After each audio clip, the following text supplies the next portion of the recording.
es una religión idolátrica. Así lo dice la Biblia, ¿no? Pero ellos insisten en que no son idólatras. El mundo cristiano dice que Jesús anuló la ley. A veces nos condenamos con nuestra propia palabra, porque el traje significa cómo está tu corazón. La gente cuestiona, y es que Dios me acepta así como soy. Es que Dios no se fija en mis trajes, sino en mi corazón. A veces nosotros creemos que solamente en la iglesia está Dios. Un saludo, mi apreciado hermano y mi apreciada hermana. Estamos listos para el repaso de la lección número 8, para el sábado 23 de agosto del presente año.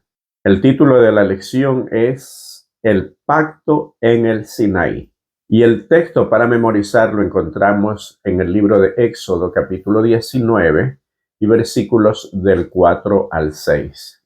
Vosotros visteis lo que hice a los egipcios, y cómo os tomé sobre alas de águila, y os he traído a mí. Ahora pues, si diereis oído a mi voz, y guardareis mi pacto, vosotros seréis mi especial tesoro sobre todos los pueblos, porque mía es toda la tierra. Y vosotros me seréis un reino de sacerdotes y gente santa. Estas son las palabras que dirás a los hijos de Israel. Como siempre, antes de estudiar la palabra de Dios, debemos pedir la dirección del Espíritu Santo para que nos guíe y nos dé sabiduría. Oremos. Amado Dios, gracias por esta oportunidad que nos das de escudriñar tu palabra. Gracias porque nos enseñas a través del estudio de la lección de escuela sabática verdades que de pronto desconocíamos. Gracias porque te muestras como un Dios misericordioso, amoroso, que a pesar de ser personas pecadoras, no nos has dejado solos, Señor. Gracias por la oportunidad de descubrir estas verdades y poderlas compartir.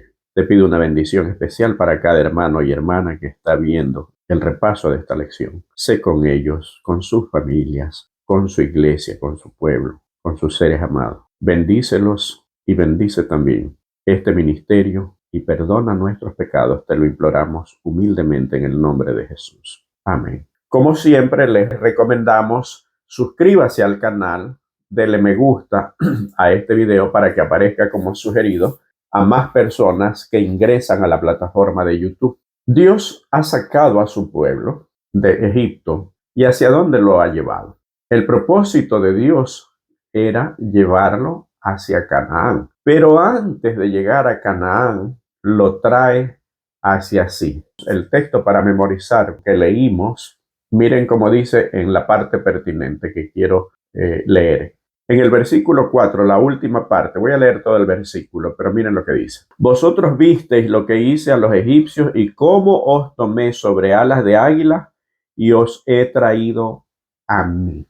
Dios saca al pueblo de Israel, lo trae hacia él con el propósito de caminar junto al pueblo, Dios caminando junto a su pueblo hacia la Canaán terrenal. Qué hermosa lección que encontramos nosotros en este pasaje. ¿Por qué? La liberación del pueblo de Israel de Egipto, de la servidumbre, de la esclavitud, es un simbolismo de la liberación que tiene cada ser humano, cada uno de nosotros, la liberación del pecado.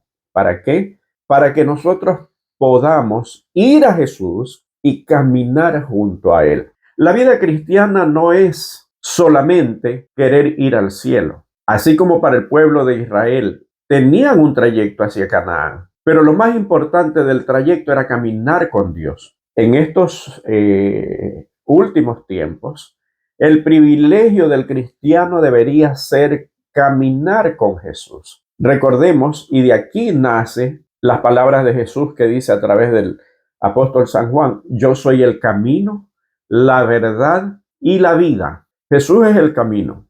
Nosotros tenemos que ir a Él. A través de Él, y ya vamos a ver un poco más adelante en la lección cómo así a través de Él nosotros podemos llegar hacia la Canaán celestial.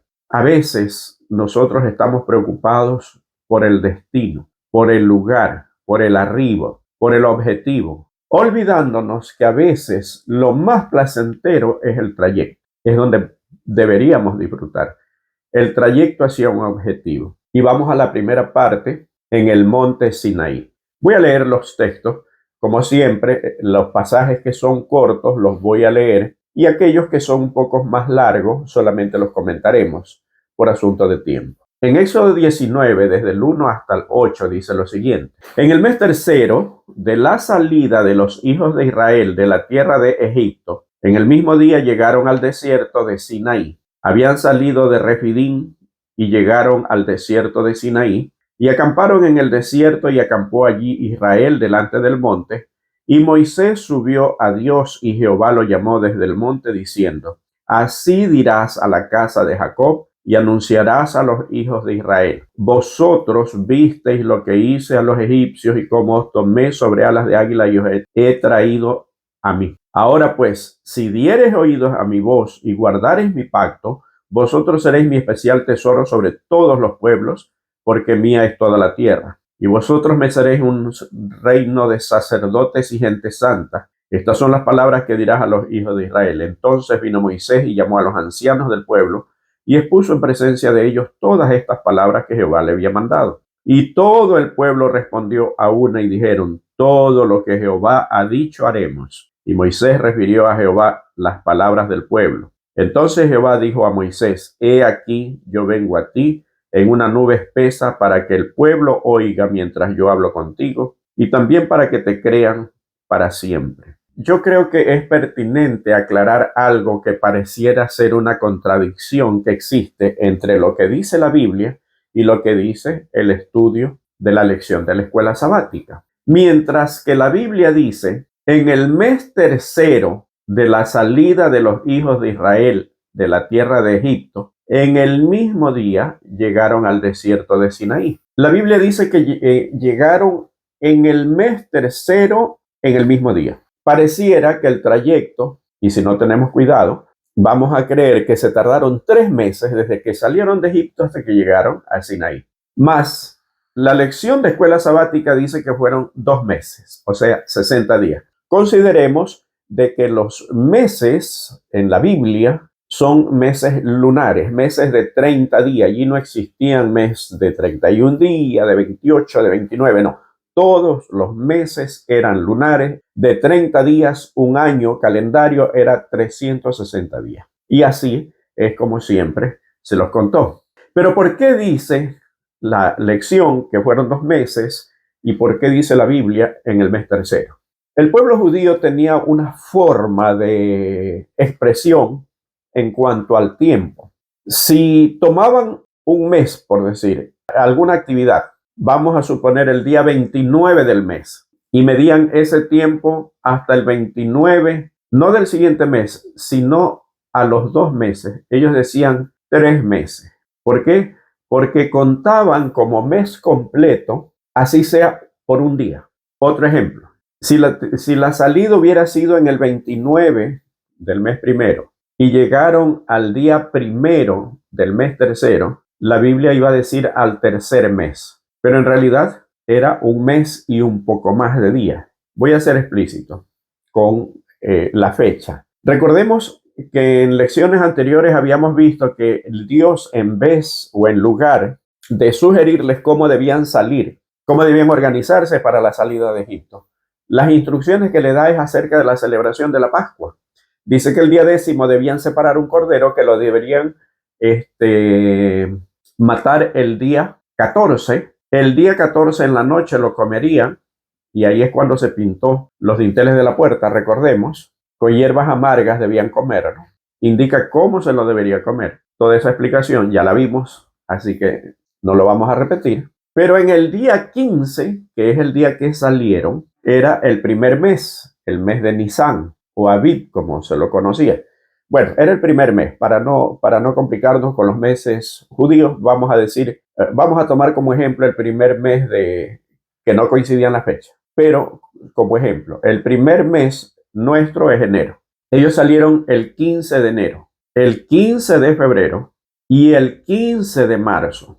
El 15 de marzo ellos llegaron a Sinaí, pero habían transcurrido apenas 60 días. Pero ellos contaban, pero en la forma de conteo de los hebreos, se contaba todo como como si fuera mes completo. Por eso es que si salen en enero, el 15 de febrero, es 30 días, el 15 de marzo son 60 días, pero es el mes tercero. Es más o menos lo mismo que sucedió y que la gente no ha podido entender. Cuando Jesús dice que como Jonás iba a permanecer 3 días y 3 noches en las entrañas de la tierra, así como Jonás permaneció en las entrañas del pez. Entonces Jesús murió un día el viernes, pasó en la tumba el día sábado y resucitó el día domingo.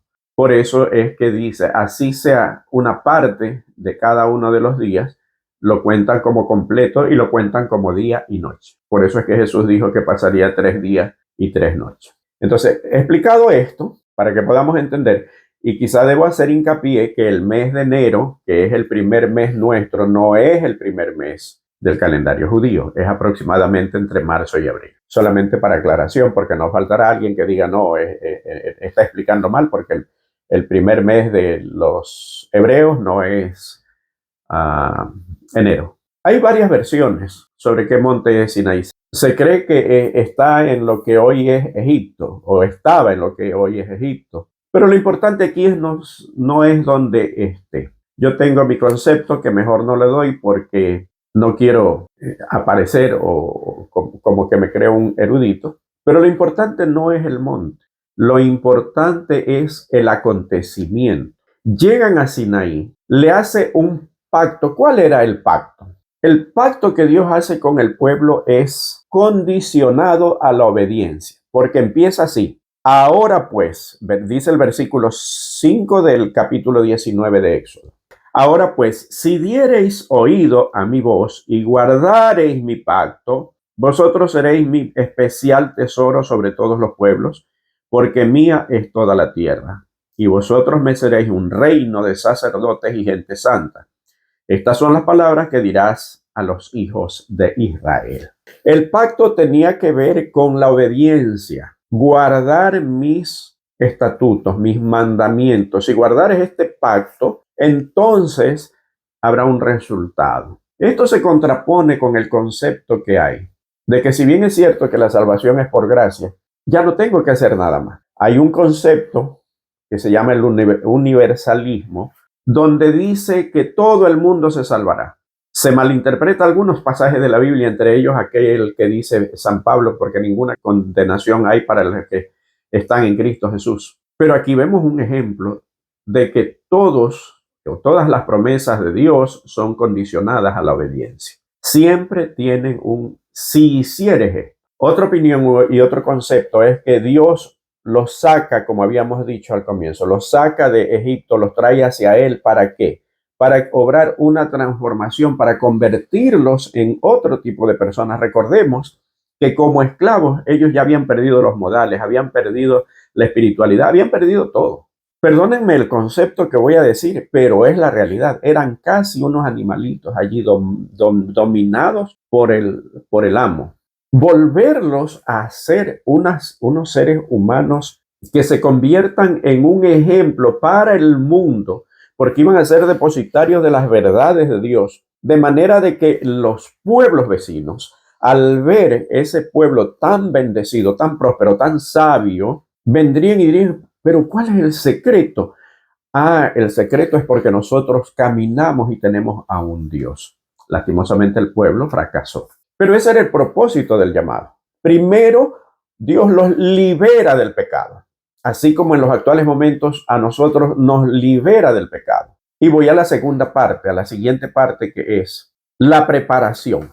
¿Por qué quiero unir estas dos partes? Recordemos que cuando Moisés va donde Faraón le dice Jehová, deja ir a mi pueblo para que me celebre fiesta en el desierto. ¿Ustedes vieron alguna fiesta en el desierto? Dirán algunos, pues la única fiesta fue la del becerro de oro. Pues no, eso no fue una fiesta. Resulta que Dios hace la fiesta. Y yo quiero adelantarme un poquito nada más, porque va a haber una lección posterior que va a hablar acerca de que Moisés veía y hablaba cara a cara con Dios. Mas, sin embargo, Dios dice, estarás en una peña, yo pondré mi mano, verás mi espalda, pero no verás mi rostro, porque no me verá hombre alguno y vivirá. Esta aparente contradicción se resuelve de la siguiente manera. El que hablaba cara a cara con Moisés era el Hijo, o sea, Jesús. Como Jehová se utiliza en el Antiguo Testamento indistintamente para el Padre o para el Hijo, entonces en una parte dice Jehová hablaba cara a cara con Moisés, obviamente era Jesús. El Padre dice no me verá hombre alguno y vivirá. El Padre, y quiero hacer una aclaración porque esto se puede malinterpretar también, esto no quiere decir de que el Padre es un ser más excelso que el Hijo, no, sino que como ya había un plan de salvación, ya se había adoptado la participación de cada uno dentro de ese plan de salvación, ya el Hijo tenía una forma, quizás para explicarlo mejor, era como que velaba, como que ocultaba más su omnipotencia ante Moisés, cosa que no podía hacer el Padre. Más, ¿cuál es la preparación? Dios le dice a Moisés, ya estamos en la parte del día lunes, ¿verdad? Donde dice la preparación para recibir el don. Dios le dice a Moisés que el pueblo se santifique. Durante 3 días tenían que lavar sus ropas, tenían que consagrarse, no podían tocar mujer. ¿Significa que tocar una mujer significa pecado? Pues no. Era dentro de las leyes judías, pues quien tenía una eyaculación o emisión de semen era inmundo, por lo tanto no podía estar frente a Dios. Entonces por eso le dice, no toquen mujeres, y durante esos 3 días tenían que consagrarse. Estaba preparándose una fiesta. Y según la descripción de lo que sucedió en el monte Sinaí, que el monte temblaba, que nadie se podía acercar, ni siquiera hombre o bestia, porque iba a morir, no sea que le alcance el efecto de la santidad de Dios. Todo esto, en mi forma de ver, nos dice que el Padre vino, pero el Padre, sí, el Padre vino, dijo, voy a tener una fiesta y no me la pierdo. ¿Cuál era la fiesta? Les voy a dar. Ellos ya tienen conocimiento, ya están liberados del pecado. Ahora sí, por gracia van a poder andar en armonía con mis mandamientos. Y yo se los voy a dar ahora. Y Dios no quiere perderse esa fiesta. Por eso es el efecto de la voz como de trompeta. Por eso es el humo, la montaña tiembla. Yo no sé cuántos querubines habrán habido para alrededor del Eterno, para tratar de velar un poco su omnipotencia y no destruir la montaña y no destruir a Moisés, porque recordemos que Moisés es el que se acercó con Aarón, pero no podía acercarse ni los ancianos ni los sacerdotes. Y Dios dijo, yo no me pierdo esta fiesta, yo voy a hacer una fiesta con mi pueblo. Y ahí se cumple lo que le dijo Moisés en el capítulo 5 de Éxodo, léanlo. Deja ir a mi pueblo para que me celebre fiesta en el desierto. Dios hace una fiesta para entregarle algo preciado, un tesoro que es el decálogo, los mandamientos, que de paso no se les llama mandamiento en ese momento. Y Satanás, que tanto odia a esa ley o a esos mandamientos, ahora la gente quiere hacer aparecer como que esos mandamientos tuvieron fecha de caducidad. Ya los vamos a ver y vamos a hacer unas reflexiones también un poco más adelante. Pero miren la contradicción, un Dios contento, un Dios alegre que hace una fiesta para poder entregarle su tesoro al pueblo, y resulta que ahora el enemigo, utilizando personas que se dicen mensajeros, que vienen de parte de Dios, digan que la ley ya no sirve, que fue clavada en la cruz. Lo vamos a analizar un poquito más adelante. Por si me olvido, aquí en el canal hay una playlist que se titula La teología de la concupiscencia. ¿Por qué la hemos titulado así? Porque está basado en un texto del apóstol Pablo y precisamente habla acerca de las teorías de la gente que dice que la ley ya no hay que guardarla, que la ley se abolió. Ahí derribamos todos estos argumentos. Es una playlist que está en construcción, pero los temas más importantes, que es acerca de la ley, acerca de la gracia, acerca de si la ley fue dada para los judíos o para quién fue dada, todo eso ya está listo. Nos falta todavía el tema del sábado y la contradicción aparente que existe entre lo que dice Pablo y lo que dice Santiago en cuanto a la ley. Entonces, todo esto son temas que ahí lo pueden ver y les van a ayudar en el estudio. Así que miren, se llama la teología de la concupiscencia. Para esta lección les va a ayudar demasiado, les va a ayudar muchísimo, porque en la lección pues no hay mucho tiempo para poder desarrollar. Entonces, ese Dios les pide que se consagren, que se santifiquen, a pesar de que Él quiere estar cerca, pero hay algo que es innegable, la santidad de Dios y la pecaminosidad no es. Aquí hay lecciones. Con cuánta reverencia nosotros tomamos todas las cosas sagradas. El lugar de encuentro con Dios, por ejemplo. Saben que esto de las iglesias, miren qué paradójico, ¿no? Dios se encuentra con su pueblo en una montaña, árboles, algunos verdes, otros secos, rocas. Pero ese es el lugar donde elige Dios para encontrarse con su pueblo. A veces nosotros creemos que solamente en la iglesia está Dios y nos convertimos en cristianos de 3 horas a la semana. Llevamos arraigados, y perdónenme que no estoy hablando aquí en contra de una religión, pero llevamos arraigado la forma de adoración católica, porque yo vengo de la iglesia católica también, porque se nos enseña de que una vez a la semana tienes que ir a la iglesia, te confiesas, comulgas y ya todos tus pecados fueron perdonados. Ya cumpliste con Dios y Dios ya se siente contento porque tú cumpliste. Y de ahí el resto de la semana no importa lo que hayas hecho o lo que pienses hacer. Ese no es el concepto de un Dios que quiere caminar a diario con cada uno de sus hijos. Es un concepto tergiversado y aquí vamos a ver algunas otras tergiversaciones, porque vamos a ver los 10 mandamientos de los cuales se han cambiado. Algunos y otros se los abrió. Un mandamiento se convirtieron en 2 para poder justificar el cambio que se hizo o que se intentó hacer. No es que se ha hecho. Los mandamientos nadie los puede cambiar. Y si alguien dice que los cambió y alguien cree en que tuvo capacidad, pues lo hace bajo el riesgo de su salvación, porque Dios no cambia. Jesucristo es el mismo ayer, hoy y por los siglos. Esa preparación que dice que debe tener el pueblo nos hace pensar en la reverencia que nosotros debemos tener para las cosas sagradas. Tienes que prepararte 3 días, le dice Dios a Moisés, para que le mencione al pueblo. A veces nosotros tomamos con tanta liviandad las cosas sagradas que nos olvidamos que nos estamos acercando a un Dios todopoderoso. Hay tantos conceptos equivocados que han ingresado en la iglesia en los últimos tiempos y es una pena. Saben que aquí en los Estados Unidos, si usted tiene una corte de cualquier tipo, con cualquier juez, de cualquier clase de juez, si usted tiene una cita con un juez, tiene que ir pulcramente vestido. Si es hombre, tiene que ir con terno, así se llama en mi país, no sé cómo le llaman en el de ustedes, tiene que ir con terno, con corbata, algunos dicen con traje, y si es dama, tiene que ir de la misma manera, tiene que ir vestida como que si fuera la gerente de una empresa.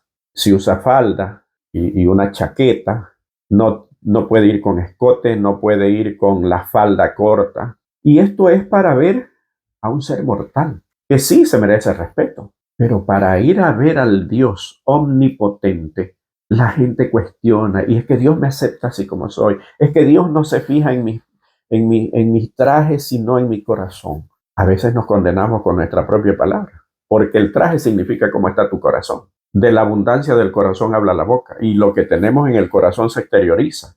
Y esto es uno solo de los puntos, sin contar muchísimo. Pero en cada uno de los puntos de nuestras vidas estamos mostrando irreverencia y nos refugiamos en una excusa, es que los tiempos han cambiado. ¿Cómo nosotros podemos cambiar ante un Dios que es eterno e inmutable? No es posible que pensemos de esa manera y pensar que tengamos razón. La Biblia no pasa. El Dios eterno no cambia. Y siempre tendremos que acercarnos a Dios de la misma manera, con reverencia, con respeto. Si para ir a ver a un personaje humano presentamos toda la solemnidad del caso, ¿Por qué somos tan irreverentes cuando nos presentamos ante el Rey del Universo? Es triste, pero es real. No es una crítica, es una reflexión. Te invito, mi apreciado hermano, mi apreciada hermana, si eres líder y has caído en la tentación de pensar así, quizás por quedar bien con las personas, es hora de que empecemos a dar ejemplo de reverencia y de que el lugar donde nos encontramos con Dios es sagrado y solemne. Y seguimos a la siguiente parte, el don del decálogo. Y aquí vienen los 10 mandamientos. Como el pasaje es largo y como ustedes conocen los mandamientos, Dios empieza diciendo: yo soy el Dios que te sacó de la esclavitud de la tierra de Egipto. Dice el versículo 2 del capítulo 20, que es donde están los 10 mandamientos. Yo soy Jehová tu Dios que te saqué de la tierra de Egipto, de la casa de servidumbre. Y ahí vienen los mandamientos: no tendrás dioses ajenos delante de mí, no te harás imagen, no te inclinarás a ellas ni las honrarás, no tomarás en vano el nombre de Jehová tu Dios, acuérdate del sábado para santificarlo. Pero yo quiero resaltar, ustedes ya van a leer los mandamientos, yo quiero resaltar varias cosas. Una, de que a los mandamientos no se le dice mandamiento, se le dice palabra, se le dice promesa, se le dice de una palabra hebrea que es devarim, que viene de davar, pero que no significa mandamiento, sino, como habíamos visto, pues significa palabra, significa promesa, significa varias otras cosas, pero no como mandamiento. Porque vamos a analizar, y yo quiero aquí hacer una sola con todas hasta la parte del día jueves, porque quiero analizar punto por punto. Primero, los 10 mandamientos. Los mandamientos están divididos, ¿verdad? Los 4 primeros mandamientos, que muestran o mostramos nuestro amor a Dios, y los 6 últimos, nuestro amor al prójimo. De allí es que Jesús dice: amarás al Señor tu Dios con toda tu alma, con toda tu mente, con todo tu corazón. Y el segundo mandamiento, que es igual al primero: amarás a tu prójimo como a ti. El mundo cristiano dice que Jesús anuló la ley. Cuando dijo esto, quiso anular la ley y que ya solamente hay que guardar la ley del amor. Nada más alejado de la realidad. Y lo dicen porque, como lo dijo Jesús, ya es el nuevo pacto. Jesús lo único que está haciendo es citar palabras del Antiguo Testamento. En Deuteronomio capítulo 6 y versículo 5, Dios habla de que amarás al Señor tu Dios con toda tu alma, con toda tu mente, con todo tu corazón. Y en Levíticos capítulo 19 y 18 dice: amarás a tu prójimo como a ti. Estos dos textos son los que cita Jesús, que ya estaban en el Antiguo Testamento, en el mismo Pentateuco, al inicio de la escritura bíblica. No podemos decir entonces que pertenece al nuevo pacto. Y ya vamos a ver cuál es el nuevo pacto. Y les insisto, miren aquí en el canal la playlist que se titula La teología de la concupiscencia. Les va a ayudar mucho, se los aseguro. Y compártanlo con su clase, compártanlo con los hermanos de iglesia. Entonces quiero hacer varias reflexiones. Primero, en cuanto a los primeros 3 mandamientos, que es una forma, van de una manera progresiva. ¿Por qué? Porque primero dice: no tendrás dioses ajenos. El segundo dice: no te harás imagen ni ninguna semejanza y no las vas a adorar. Y el tercero: no tomarás en vano el nombre de Jehová tu Dios. Primero, debemos limpiarnos de la idolatría. Segundo, cumplir lo que Jesús dijo, y aquí se cumple con el segundo mandamiento: los verdaderos adoradores adorarán en espíritu y en verdad. Hay mucha polémica en cuanto a este mandamiento, sobre todo de una denominación religiosa que adora imágenes, aunque ellos dicen: no, no las adoramos, las veneramos, que es exactamente lo mismo. Es una religión idolátrica. Así lo dice la Biblia, no lo dice este servidor. Pero ellos insisten en que no son idólatras, sino que están adorando al verdadero Dios a través de una imagen. Y Dios prohíbe eso. ¿Cuál es el motivo por el cual Dios prohíbe? A medida que nosotros rebajamos el concepto de Dios, nuestra espiritualidad también se rebaja. ¿Cómo podemos adorar a nosotros a un Dios que lo cogemos de aquí, lo ponemos por allá, lo sacamos? La gente lo carga en hombro en la calle. Ha habido veces videos cuando alguien se tropieza y este Dios y se rompe y se hace pedazo. Y la gente aún así no reflexiona, y eso dice el libro de Isaías y eso dice la Biblia.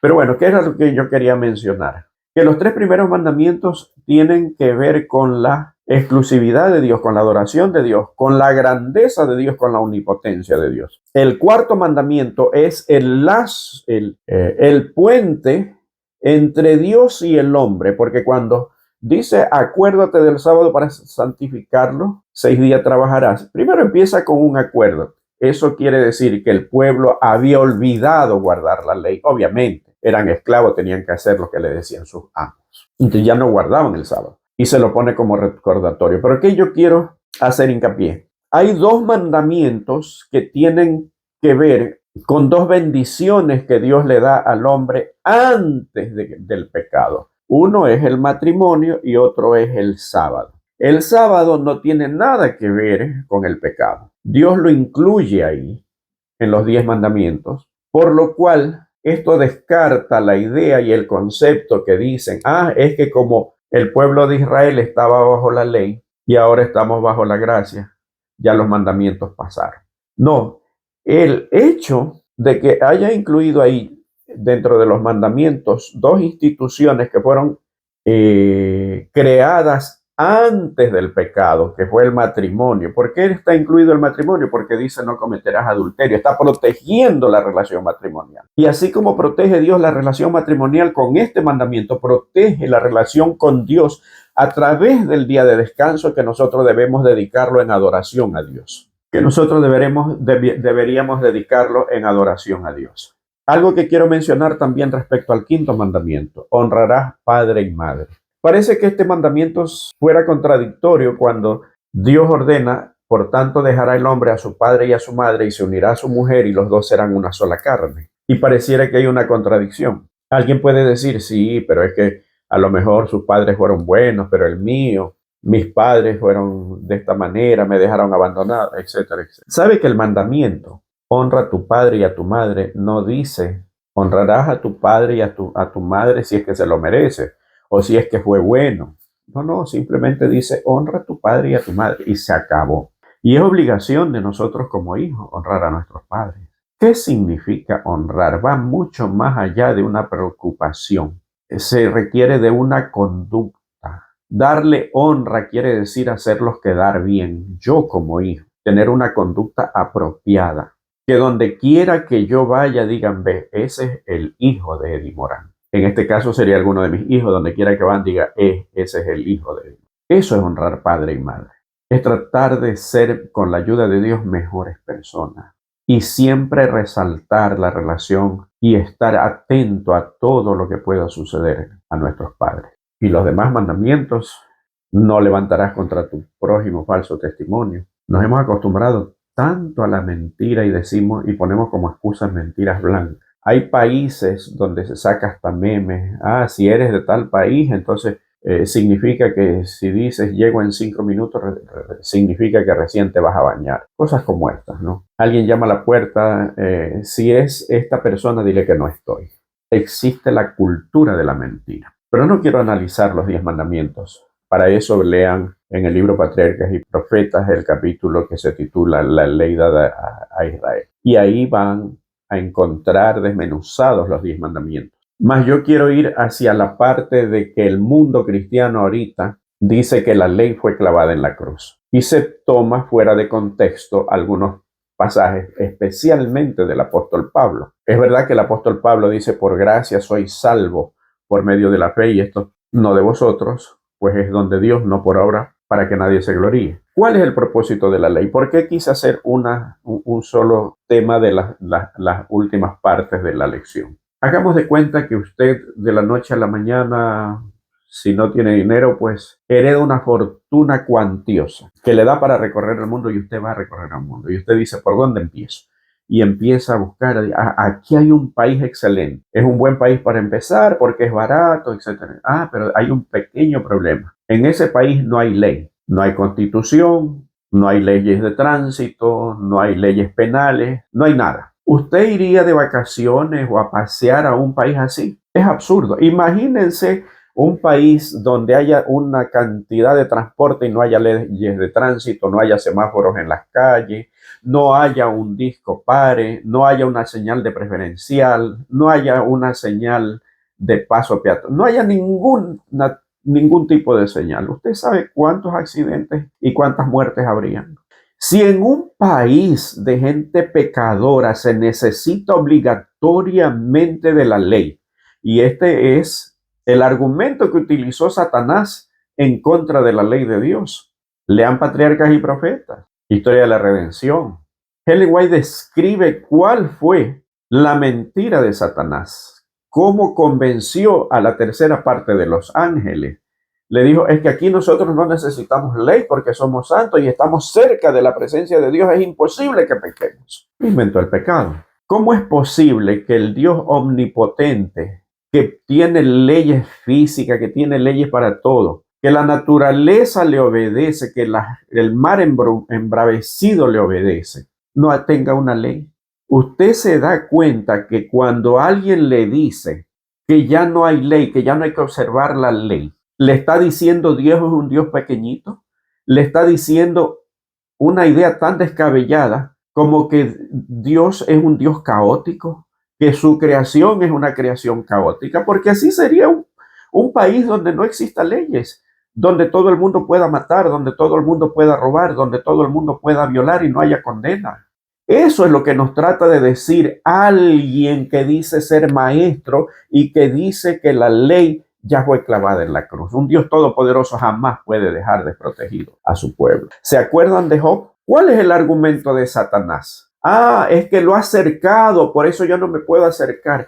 ¿Había una cerca en la casa de Job? Claro que había una cerca. Job observaba los mandamientos. Los mandamientos son una protección. Pero para poder explicar bien el asunto de los mandamientos, el papel de los mandamientos y por qué nunca han pasado ni jamás pasarán, no serán abolidos jamás. Jesús dijo, mientras pase el cielo y la tierra, ni una jota ni una tilde pasará de la ley.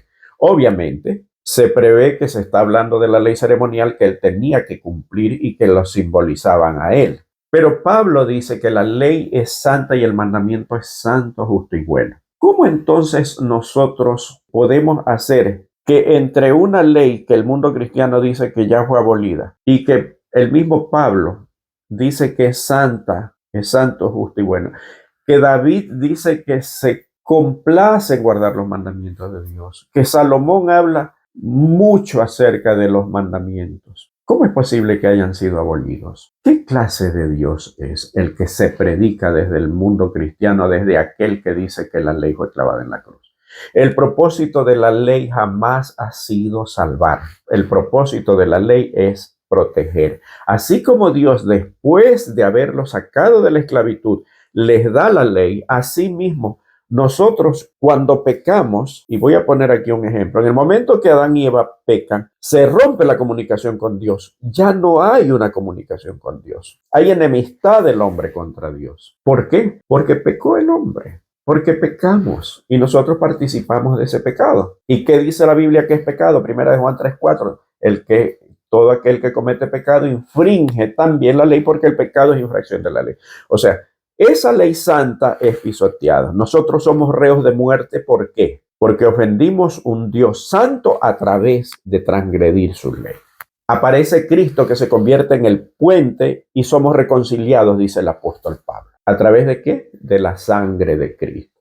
Ahora ya hay un puente, ya tenemos acceso nuevamente al Padre. Cuando tengo el acceso y yo soy limpiado, Dios me dice otra vez, tal como hizo en el Sinaí, ahora ya eres digno de tener otra vez mi ley. Y aquí es donde el mundo cristiano falla, inclusive dentro de la iglesia adventista, y tengo que decirlo con mucho pesar. ¿Por qué? Porque cuando la sangre de Cristo me limpia, me pone en armonía nuevamente con la ley. Ya la ley para mí no es maldición, ya ahora es bendición. ¿Para quién es maldición la ley? Para el que la transgrede, así de sencillo. Pero para el que la observa, por la gracia de Dios, es bendición. Es santa, justa y buena. Eso lo dice Pablo cuando está en armonía con la ley. Pero cuando no estaba en armonía, dice, porque no hago el bien que quiero, sino el mal que no quiero, eso hago. Y dice, miserable de mí, ¿quién me podrá librar de este cuerpo de muerte? ¿Sí se dan cuenta? El Pablo, transgresor de la ley, dice, miserable de mí, ¿quién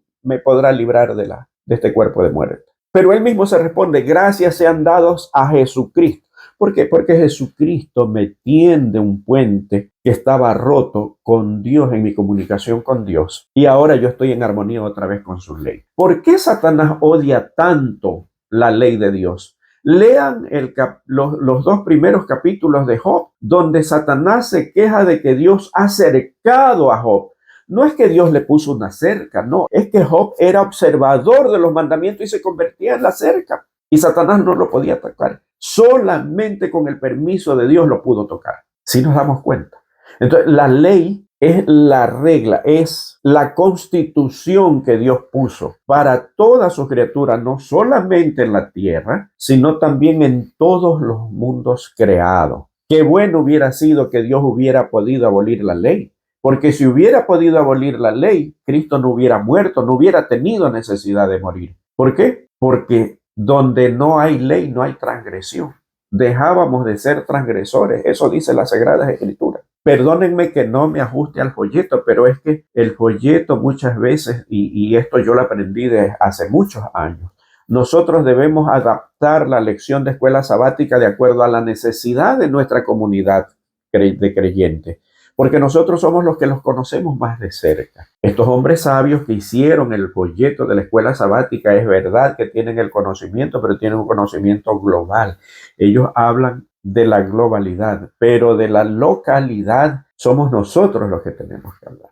Entonces, la ley jamás ha servido para salvar. A alguien se le ocurrió por ahí que alguien se salvó por la ley. Y yo siempre he dicho, muéstrenme un solo versículo y una sola persona que se haya salvado por guardar la ley. No. Y aquí hay el otro concepto que quiero aclarar. Salvación, justificación. Quiero leer en Romanos capítulo 3 y versículos del 20 al 24. Aquí hay una confusión entre dos palabras que es salvación y justificación. Y ya les voy a explicar. Dice Romanos capítulo 3 desde el 20 al 24. Ya que por las obras de la ley ningún ser humano será justificado delante de él. Pongan atención a esta palabra. Justificado. Ya que por las obras de la ley ningún ser humano será justificado delante de él, porque por medio de la ley es el conocimiento del pecado. Pero ahora, aparte de la ley, se ha manifestado la justicia de Dios, testificada por la ley y por los profetas. La justicia de Dios por medio de la fe en Jesucristo para todos los que creen en él, porque no hay diferencia. Por cuanto todos pecaron y están destituidos de la gloria de Dios, siendo justificados gratuitamente por su gracia mediante la redención que es en Cristo Jesús. En Gálatas dice, por gracia soy salvo por medio de la fe, y esto no de vosotros, pues es don de Dios, no por obras para que nadie se gloríe. Se ha malinterpretado ese concepto y ya les voy a explicar. En el momento que yo, como pecador, o en el mismo ejemplo que yo puse, se rompe la comunicación, se rompe la relación entre Dios y el hombre pecador. Cristo tiende un puente y me acerca otra vez a Dios a través de su sangre y a través de la fe que yo tengo en su sangre para crear una nueva relación con Dios. Ese acto se llama justificación. Salvación es todo el proceso desde que yo me arrepiento hasta que Cristo venga y me dé la recompensa. Poder entender esto nos hace entender, valga la redundancia, por qué Jesús dijo que vendrá a pagar a cada uno según sea su obra. Apocalipsis, en el mensaje a las iglesias, la mayoría del mensaje a las iglesias, yo conozco tus obras. Muéstrame tu fe sin obras que yo te mostraré mi fe por mis obras, dice Santiago. Y la Biblia dice, ¿acaso no fue justificado por las obras? Por ejemplo, Hebreos dice, no fue justificado por las obras Abraham, no fue justificado. Todos los padres de la fe fueron justificados por las obras. ¿Cómo entendemos esto? No, la justificación es por gracia y es por fe. ¿Cuál es la justificación? Es el momento cuando yo, por fe, acepto el puente que tendió Jesús entre Dios y yo para acercarme a él. Eso se llama justificación. Pero es que yo no me puedo acercar a Dios porque soy muy pecador. No. Jesús presenta ante el Padre su hoja limpia. Aquí está mi hoja llena de pecados. Aquí está la de Jesús. Pone Jesús su hoja limpia y la presenta al Padre. Mira, esta es la hoja de Eddie Morán. Está perfecta, no hay pecado. Y no es que Jesús trata de engañar a Dios, no, de eso se trata la justificación. En ese momento yo ya estoy en armonía con la ley de Dios. La ley es la base del gobierno de Dios. Por eso es que en los mandamientos se le ordenó a Moisés que la ponga dentro del arca, debajo de donde estaba la santísima Shekinah, que era la presencia de Dios, para mostrar que la ley es la base del gobierno de Dios. Entonces, como yo ya estoy en armonía con esa ley, me falta algo. Me falta la capacidad para poder continuar en armonía con esa ley. Ahí es donde yo debo caminar con Jesús. ¿Se acuerdan que habíamos visto que Dios los atrajo a él primero y después caminó con ellos hacia Canaán? Ahí es donde viene mi caminar con Dios, con Cristo todos los días. Y ese caminar con Cristo me da la capacidad de poder seguir en armonía con esa ley y no romperla. Y ahí es cuando yo digo como Pablo, la ley es santa y el mandamiento santo, justo y bueno. Y no es que estoy guardando la ley para poder salvarme, no es ese el propósito de la ley. Estoy guardando la ley por dos razones, porque Cristo me ha salvado y porque me está dando la capacidad, la capacitación, el poder a través de su Espíritu Santo para poder vencer el pecado y vivir en armonía con los 10 mandamientos. Y me convierto en otro Job, que Satanás quiere tocarme y no puede. ¿Por qué? Porque va a reclamar, es que a Eddie Morán tú lo has protegido, lo has cercado. No sé cómo te llamas. A Juan, vamos a hablar si te llamas Juan, es que a Juan lo has cercado. Si vemos y entendemos el propósito verdadero de la ley. Es triste cuando yo vi un video de alguien que después de 35 años dentro de la iglesia, siendo líderes, fundadores de iglesia, de grupos, etcétera, etcétera, predicadores, descubrieron que no hay que guardar la ley. A veces nos dedicamos tanto en querer hacer la obra que olvidamos nuestra preparación, que debe ser lo principal. Cuando uno viaja en avión, el capitán de vuelo da unas instrucciones. Dice, si es que se termina la presión de aire o despresurización, como le dicen, dentro de la cabina y usted viaja con niños, primero caerán unas mascarillas que usted tendrá que ponerse primero si viaja con niños. Primero atiéndase usted y después atienda a los niños. ¿Por qué dice eso? ¿No es demasiado egoísta? Pues no. Lo que pasa es que son minutos y segundos de vida o muerte. Porque si usted atiende primero al niño, es posible que en esos pequeños segundos usted se quede sin respiración y no pueda ni atender al niño ni atenderse usted. Entonces, una vez que usted ya está bien, puede atender a su niño, está respirando tranquilo, él también podrá respirar tranquilo. Exactamente igual que eso es la vida cristiana. Nosotros no podemos dar lo que no tenemos. Por eso necesitamos una preparación. Necesitamos estar claros en la sana doctrina. La iglesia adventista nos preciamos de tener la sana doctrina, pero a veces no la entendemos o no la sabemos explicar. Por eso quise salirme un poco de lo que dice la lección. Y espero que haya quedado claro el propósito de la ley. La ley no perecerá jamás. ¿Por qué? Como vimos al comienzo, hay 2 mandamientos que no se pueden decir que fueron producto del pecado. Y yo diría que todos los mandamientos, porque eso de no tendrás dioses ajenos delante de mí se aplicaba tanto a nosotros como al universo entero. La tercera parte de los ángeles buscaron a otro Dios y empezaron a adorar a otro Dios y le creyeron, que fue Lucifer. ¿Cómo podemos decir entonces que la ley fue clavada en la cruz? Insisto, busque la playlist La teología de la concupiscencia. Ahí hay varios temas y faltan más. Así que suscríbase al canal para que cuando subamos un video le pueda llegar una notificación y usted pueda verlo. Dios vino a hacer una fiesta con su pueblo. Y como muestra de esa fiesta le trajo un regalo. En toda fiesta, cuando uno lo invitan, pues uno lleva regalo. Y Dios trajo el regalo de los 10 mandamientos. Espero que tú lo aceptes. Espero que para ti sea una fiesta. Espero que el sábado sea una delicia para ti. Si retrajeres tu pie de hacer tu voluntad. En mi día santo, dice Jehová, y lo venerares, y lo llames santo, glorioso, delicia de Jehová. Dios quiere que nosotros guardemos los mandamientos con amor. Es una cerca de protección, de bienestar. ¿Qué vida de paz se tiene cuando nosotros observamos los mandamientos? Mucho más allá de lo que el enemigo pueda poner en nuestro camino. Siempre vamos a tener dificultades, siempre vamos a tener que enfrentar problemas, pero es mucho más placentero tener la paz que se siente de ser observadores de unos mandamientos tan santos como su creador, como su autor, que vivir al margen de esa ley y decir como David: mientras callé, se envejecieron mis huesos. Y eso le pasó a David cuando era un transgresor de la ley, cuando escondía su pecado creyendo que Dios no lo sabía, cuando estuvo en armonía de la ley, dijo, se deleitaba en guardar tus preceptos, le dijo a Dios. Apreciado hermano, qué hermosa lección. Que Dios te bendiga. Dios nos da la capacidad, el Espíritu Santo. Y había olvidado la parte que dice, ¿se acuerdan cuando Pedro da el discurso?